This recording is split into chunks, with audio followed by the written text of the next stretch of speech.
2024 NFL Draft is in the book, and we are joined right now by Audacy NFL insider Brian Baldinger, host of the Audacy original podcast, The Best Football Show, featuring daily breakdowns of all the most exciting moments across the league. He's on the Fan Hotline presented by Sullivan Super Service, providing trusted plumbing and HVAC service for over 50 years. Baldy, thank you so much for taking the time to join us today, man. Thanks. Good morning, guys. It's good to be with you. Thank you. You seem to be pretty bullish on the Steelers draft. So 30,000 feet before we start asking you about the specific guys here, Baldy. What did you like about this draft? Well, I think they've, completed and finished rebuilding this offensive line that needed a lot of work starting 2 years ago. Began last year with Seumalo, Broderick Jones, and Darnell Washington. And I think it was completed this year. And that was the most important, I think, project in rebuilding this team and getting them into playoff contention again. And, so I thought that was a priority, and I thought they finished that. So they got Fautanu in the first round, who will be a tackle. They have Zach Frazier, who will be their center. And then in the fourth round, they got Mason McCormick, who will be a guard and probably competing for that position, but will probably end up being a backup guard. Baldy, from your experience, what was the biggest hurdle from college football to pro football for an offensive lineman? Pass protection, for sure, and how long you have to actually hold your blocks. Pass protection is always a big jump. You're just going to see much better athletes than what they saw at the college level. And, you're going to have to be able to hold up one-on-one against athletes that are better than you. And so technique, understanding all the different fronts that you're going to see that are different than in college. I mean, you study this college tape, and almost everybody in college plays some level of a 3-3. So if you're a left tackle in college, you're seeing very few real pass rushes. You're seeing teams that are just playing these concepts where they're dropping the outside linebacker and they're just playing pass coverage. And you're not seeing a steady guy to rush. So pass protection is really the biggest hurdle right now. And just seeing just different defensive fronts and just learning an NFL offense where you're, whether it's combo blocks or pulling or trying to block on the perimeter. The game is just so much different in college than it is in the NFL. Brian Baldinger joining us here on the Fan Morning Show. So Fautanu played left tackle in college, 27 starts there on the best offensive line in college football. You had Broderick Jones come in and play right tackle for the Steelers last year. Would you keep it simple, Baldy? Would you have Broderick Jones stay the right tackle and Fautanu play left tackle, or what would you do there? I think that's what I would do. I mean, a lot of people thought, I know some teams thought Fautanu could be a Pro Bowl guard, but I think the Steelers are in pretty good shape there right now. But if they wanted to play him at guard, he could be like Zach Martin or Quentin Nelson, go from tackle to guard, probably be a Pro Bowl player there. Some people think he's a little too short to play left tackle. I don't think he does. I think his feet and his punch and his hands and his arms, I think everything will be just fine out there. So they have that ability to do that, to keep Broderick on the right side and keep Troy over there on the left side. And I think that's probably how it will start. 138 tackles in 2023, 6'4", 238 pounds, 4.43 40-yard dash at the NFL Scouting Combine. Peyton Wilson, the middle linebacker out of NC State. Give us something that you absolutely love about him. What jumps off the film whenever you break down Peyton Wilson's production in college last year? I would say that 4.4 speed is real. Like his range and his ability to get from one part of the defense to the other part to make a hit is unparalleled, unmatched in this draft. He fills up the stat sheet.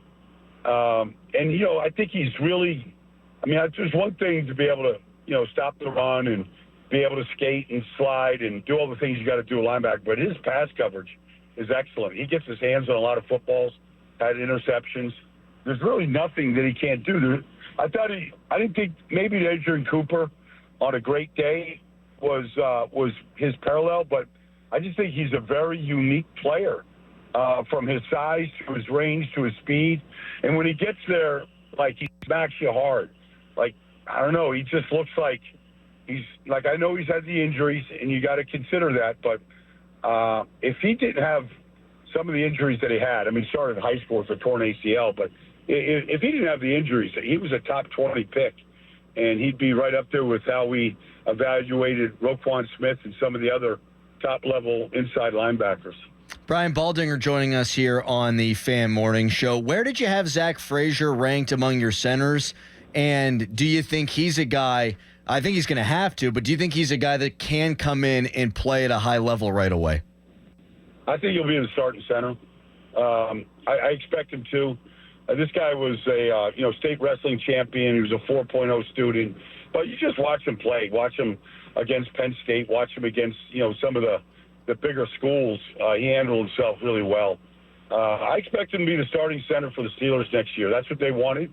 They wanted that position upgraded. I think they've upgraded it. The fact that they got him with the 51st pick was amazing to me. I had him as a second-ranked center in this draft. You could put Graham Barton there. You could put Jackson Powers Johnson. They all went pretty high. But I thought Zach Frazier was a starting center in this league.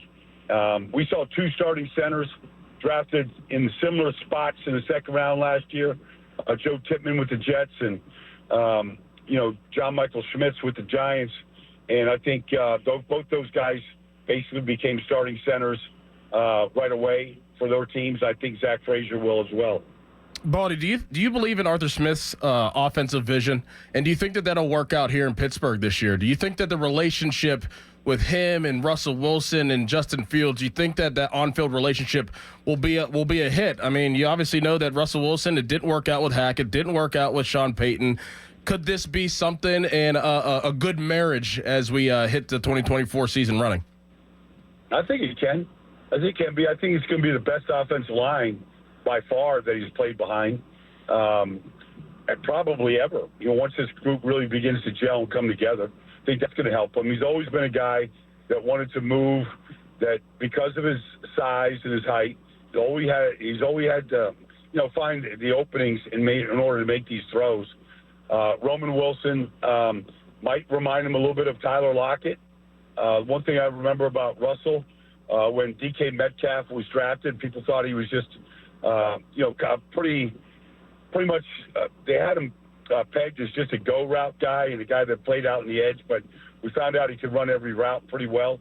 And Russell built pretty instant chemistry with him. They had a lot of success right away with DK Metcalf. And I think Russell will get together with Pickens and Roman and the group right now, and I think he'll start building that timing with them. I expect him to play at a high level this year. I think he got his weight down. I think that was one issue in Denver when he first went there, but I think his weight is under control. I think he's healthy, and I expect him. He threw 26 touchdowns last year with a very limited offense around him.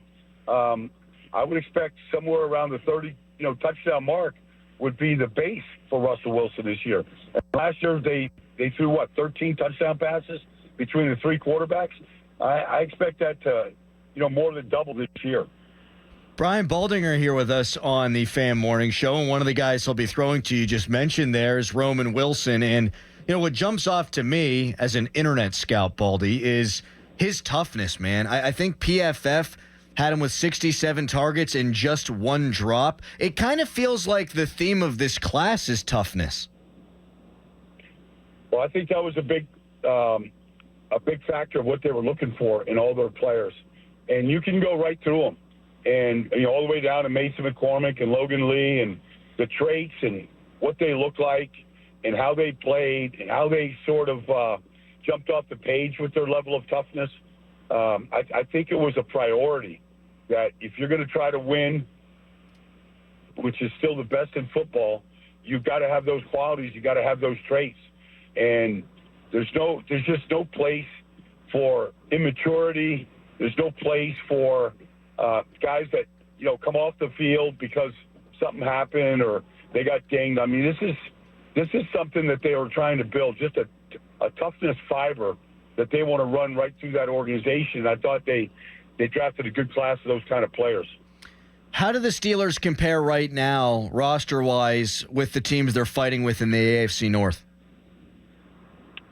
Well, last year, a big part was I didn't think to start the season, the offense line was up to par with what Baltimore had.